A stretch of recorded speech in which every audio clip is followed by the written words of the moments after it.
take a moment to reflect on your life. Are you truly living? Or are you just surviving?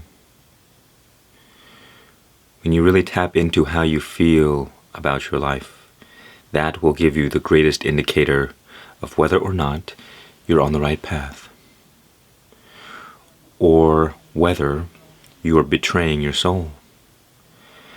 And a lot of us betray our soul in this life because we do what we think is right or what we need to do rather than what we are called to do, to become. And so it's of incredible importance to listen to that voice, that inner calling. If you have a dream, if you have a desire, that means it must be fulfilled. No questions asked. Whatever it is you want, that is what we are going to do. That is what we are going to achieve. And there is no question about it. Because you have the power of creation within you, so you can create any reality that you desire, regardless of the external circumstances. The only limitations that you have are the limitations that you put upon yourself. And so the moment you begin removing all of these limitations, these false beliefs, these ways of thinking that you know don't actually serve you, you can just drop those. You can just let them go. Because why would you hold on to something that is destroying you, that is creating suffering, that is keeping you from living a life that you actually want to live? It's like holding on to a burning hot coal. The only reason that you do not realize that it is burning your hand is because your attention is so distracted and focused on avoiding paying attention to that. We all have done this in our lives. We avoid what we know we need to do because it's painful or it's uncomfortable. We avoid having that conversation, that difficult conversation. We avoid doing the tasks that will push everything forward, that will bring us closer to our desires. And instead, we busy ourselves with monotonous things that make us feel like we're doing things, but perhaps are just keeping us busy without making very much progress.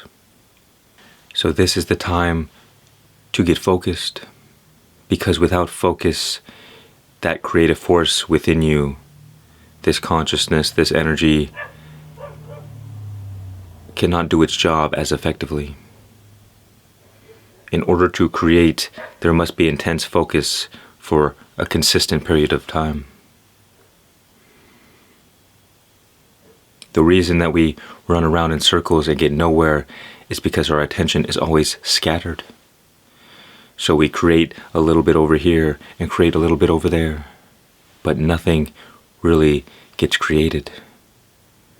Because the moment we take our attention away, whatever that thing was that we were previously giving life to, that we were creating, begins to wither away. Because the force of entropy is already weighing upon everything. So whatever we take our attention away from, that is what dies. And whatever we give our attention to, that is what lives. Because in our attention, in our focus, that is where we are directing that force of creation. So we are already manifesting and creating our reality every day. You're either just doing it consciously or unconsciously. Unconsciously, we have destroyed ourselves and the planet. Consciously, we have created a harmonious world where there is much less suffering. And so you have to place your vote on one or the other. And also be kind to yourself and forgive yourself along this journey, because being human is messy. We are by nature unconscious. So it's a slow kind of grind out of waking up. You probably know, have been in a nice deep sleep, and then somebody wakes you up, and it takes you a moment to really become alive. You, for a short time, exist in that zombie state. And that is okay. Oftentimes, it is our avoidance of being imperfect that causes us not to act. Perfectionism is procrastination. That is something that I've struggled with for a long time. And for me, my journey, which you might say is my karma, is to allow your work to be bad. Allow yourself to be messy, allow yourself to be imperfect, and accept it and embrace it. Because being in this human form, this is a big part of our existence here. We're not only this body, we're also the mind and the eternal consciousness. But here and now, this body is what is most important in this life. If there is an infinite array of lives, well then, this life isn't as important. But that is an idea, an icon, and okay. It is a concept in the mind. The afterlife is a concept. What is true is here now. And we know that we are alive in this human body. So no matter what, this life is the most important thing that we can focus on. And you see, this is why many people think it's the end times. Because in this age of impulsive pleasure and poor attention spans, we have lost our ability as creators, and we have become slaves. To those who understand their creative power and who have claimed it, who have claimed authority over themselves, they will use the slaves to do their own bidding. And is that not justified? If you waste this grand power, the most powerful thing in existence, more great than the entirety of the cosmos, and all the different inner realities and the heavens and the hells, this power you have within you, greater than all of those things. And how many people do you think waste them? Waste their time, waste their energy on nothing. So their punishment is that they become slaves, and they are forced to grind away their lives in service of something else. Even if those people who are evil, they have at least claimed their power. They say, this is the reality that I want, and I will do anything to make it happen. And I will use anybody to facilitate my own creation.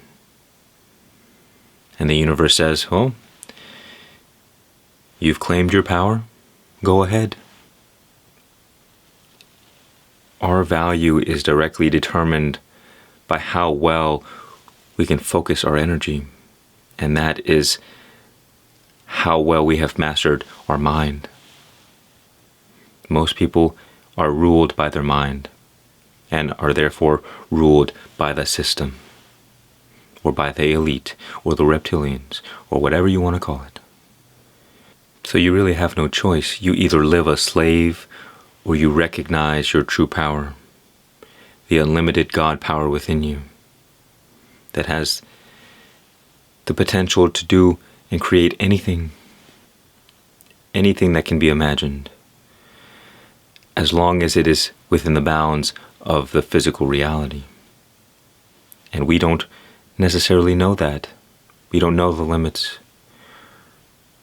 In 1,000 years, we could be these higher level spiritual beings that don't even speak words anymore. We just communicate through telepathy, and we can move things with our minds, and we can manifest things in an instant.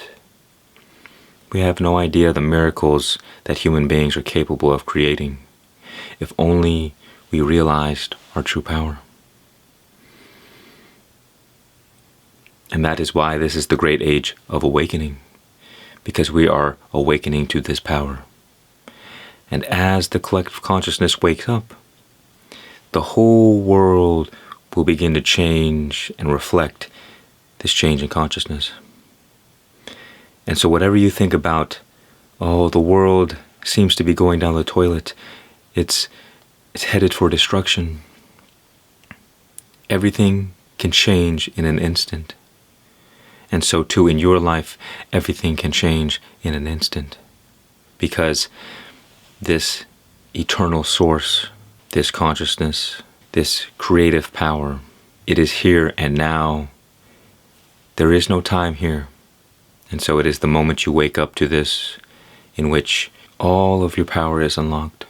Now that doesn't mean you will have it all available to you in an instant, but essentially the game will have already been won. And you will continue to unlock more and more power as you go inward, as you connect to God, to your true being. And of course, this path will test you to see if you are truly worthy, because those who are unworthy use this power unwisely. Even those elites or a lot of the evil people who run the world, they do not get full access to this power. They get the full access to the mind and the mind's power, which is always limited. So they will always fail. This idea that evil people are ruling the world is just false. It's wrong. It is an illusion to keep you a slave in fear. Even if you want to go a step further and think that, well, it's not humans that really run the show, it's these demonic forces. We don't fight against flesh and blood, but against principalities. Yes, this is true, but even the demons are a slave to God. They are in service to the whole. And it is in your belief in this illusion that keeps you stuck. God was always in control. But the point I'm trying to make is that when you take your power back, when you claim authority over your own self, you add so much more light into the world. And with each grain of light, let's say, you dispel the darkness. And so these evil things, these tragedies, will not happen as often. It is only because so many people are living in unconsciousness that these great evils are allowed to happen. Most of the terrible things that happen in this world are man-made. They may be allowed by God, but we are the creators. We are the ones that create hell on earth, and we are the ones that can create heaven on earth. And it is not even that we have to do anything, but rather we wake up from the illusion. We begin focusing on where we are a slave, where are the limiting beliefs that keep us stuck in these certain modes of behaving. What are these thoughts that we have that continuously beat us down, make us feel bad? It all comes down to learning how to focus your attention and begin taking it away from that which is negative and giving it to that which is positive.